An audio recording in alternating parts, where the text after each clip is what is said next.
Hello and welcome to Traditional Painting the Digital Way, where I use digital painting apps to teach traditional painting techniques. This is part 4 in my Pillar of Fire series, and we're going to be continuing to refine the shapes of the clouds and try to get the contrast of dark and light more effective in the painting. The app that we're using is Infinite Painter for Android. If you want to follow along traditionally, check out part 1 in this series where I have a list of all the paint and the brushes and the canvas that I use. So here we're trying to get these little clouds that drift in front of the big thunderhead. And this really makes a very good three-dimensional look. So you definitely want to try to put those little floating, straggling clouds in front there. And so I'm using kind of a middle tone of blue, kind of a grayish blue. And if you're following along traditionally, you would use ultramarine blue with a burnt sienna and white acrylic gesso in it to kind of get this grayish blue tone. And so I'm also working on the edges of the puffy part in the middle of the thunderhead cloud. And we want the dark part right there because that makes it look like it's lit up internally with lightning when it's contrasted against the light pockets behind it. And I'm using kind of a darker bluish gray there and trying to get the look of the cloud and refine the edges so that it looks um, very three-dimensional. And again, as I mentioned in the previous part, you want to try to make the top part of the billows of the cloud sort of more defined a little bit, and on the bottom you want to kind of smudge that in. And you can smudge that in with a paper towel or your finger or a rag if you're following along traditionally. If you're doing things with oil paint, I wouldn't get it on my hands very much. I don't know. Maybe acrylic is just as bad. I don't know. But for oil paint, I would, just kind of not get oil paint on your hands very much. Try to use a rag and things like that, because they're a little bit more toxic than acrylic paint are. So here I was trying to save that a little bit to make sure that I don't lose my progress there. Definitely save frequently. And then here I'm trying to show the little floating clouds at the bottom and using a darker tone of blue. Again, some of that grayish blue. You can use your filbert brush for this and go ahead and smudge it out, but don't kill all the shapes there. Don't just blur them out. Try to leave a little bit of some of the shapes, some of the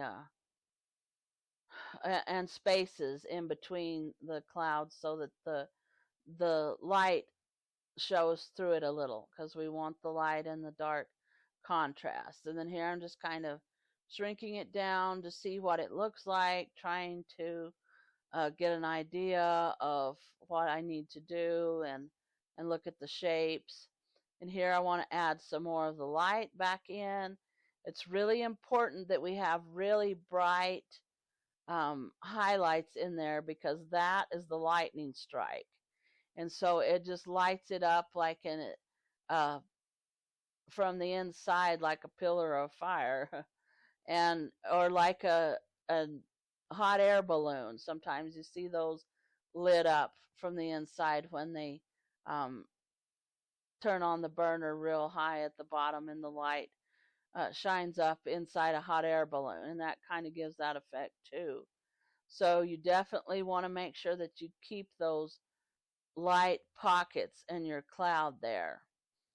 And here I'm trying to make some more of those straggling, drifting clouds that go in front of the big thunderhead, and using the darker grayish blue mixture. And then I'm using some middle tones to bring out the edges of some of the puffy clouds in the middle of the thunderhead too.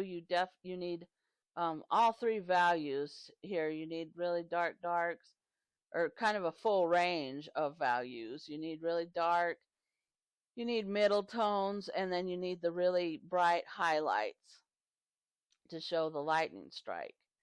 And so also I'm working a little bit on uh, adding some of the clouds in the sky, some of the straggling clouds behind it, just a little bit. You want those pretty thin and not very thick or anything, just kind of real thin clouds that would show up when the lightning flashes. And here I'm adding a little bit more of the dark color to give the uh, contrast and to show the puffy look of the clouds and the billows of the water vapor as the clouds are building up. And again, I'm adding a little bit more onto the edges of the clouds and making sure that the dark contrasts against the really light areas there. And you want to go ahead and kind of blend that in on the bottom, but leave sort of the edges of the darker areas so that you have the contrast. Then I wanted to refine the shape of the cloud just a little bit better on the edges, and I'm using that mixture of a really light peach color. You would make that with cadmium orange and white acrylic gesso, or cadmium red light, or Grumbacher red, just one of those colors with a lot of white acrylic gesso if you're following along traditionally. And then here I'm just kind of blending it in, but not completely. You don't want to completely blur it out. You want to kind of give the leave some of the edges a little bit to make it look like it's blobs of clouds floating around. And that just gives it the three-dimensional look when you kind of have tattered looking edges on your clouds. It makes it look like there's the water vapor floating around, and there's wind currents moving the clouds a little bit, and so they have little edges that are uh, sort of stretched out into the sky, and that just gives it the look of a real cloud. And here I am working on some of the darker areas again, trying to get that contrast. And that's what this whole painting is you just kind of have to go back and forth and work on the tones, the dark tones, the mid tones, the light tones, just trying to get that contrast and that three-dimensional look. That's sort of the whole secret of a cloud, is the contrasts. And you got to have those pockets of light and dark for the clouds. And of course the photo references help to show how the clouds are lit, because the light bounces around on clouds in really weird ways sometimes. And so it's kind of neat to have photo references, because they will show you some of the weird ways that the light just bounces around on clouds and water vapor. It's all very pretty, but it's kind of really neat also how it refracts and reflects and all kinds of things off the water vapor. And here I'm just adding a little bit more of the light, again pockets of the light, and trying to keep the contrasting edge against the dark, and just give that the look of the billows and the clouds. And then you kind of smudge it out a little bit at the bottom and try to keep the edge, if you can, up against the pockets of dark. And so that's what I'm doing there. And you can use your blend brush set on filbert or old oil or even stucco if you want that kind of look there.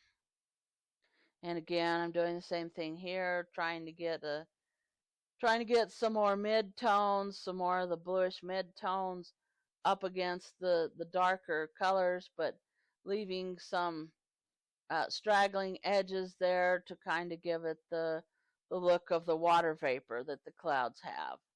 So this is the end of the Pillar of Fire Part 4.